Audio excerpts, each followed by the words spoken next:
পবিত্র ঈদুল আজহার আনন্দ ভাগাভাগি করতে কম খরচে ট্রাকে চেপেই নারীর টানে বাড়ির পথে রওনা হয়েছিলেন নিম্ন আয়ের কিছু কর্মজীবী মানুষ। কিন্তু ক্ষণিকের অসতর্কতা আর মুহূর্তের এক বিভীষিকাময় সড়ক দুর্ঘটনা কেড়ে নিল সব আনন্দ, নিভিয়ে দিল ১৭টি তাজা প্রাণ। আজ সোমবার ২৫ মে ভোরে ঢাকা-টাঙ্গাইল মহাসড়কের কালিহাতী উপজেলার সরাতৈল এলাকায় রড বোঝাই একটি যাত্রীবাহী ট্রাক নিয়ন্ত্রণ হারিয়ে উল্টে খাদে পড়ে গেলে এই মর্মান্তিক গণমৃত্যুর ঘটনা ঘটে। লোহার রড আর উল্টে যাওয়া ট্রাকের নিচে চাপা পড়ে ঘটনাস্থলেই ধূলিসাৎ হয়ে গেছে অন্তত ১৭টি পরিবারের ঈদের সব স্বপ্ন।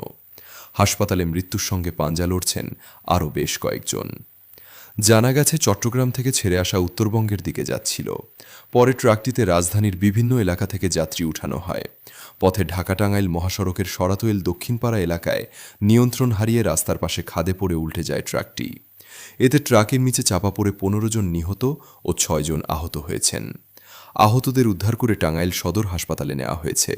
এই ঘটনায় এখন পর্যন্ত হতাহতদের পরিচয় জানা যায়নি। তবে প্রাথমিকভাবে পুলিশ ধারণা করছে যাত্রীরা সবাইতি চাঁপাইনবাবগঞ্জ এলাকার হতে পারে।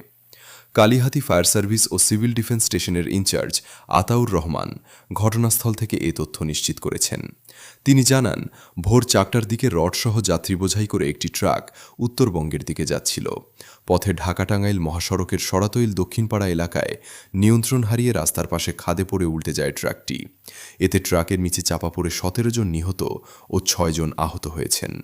আহতদের উদ্ধার করে টাঙ্গাইল সদর হাসপাতালে নেওয়া হয়েছে।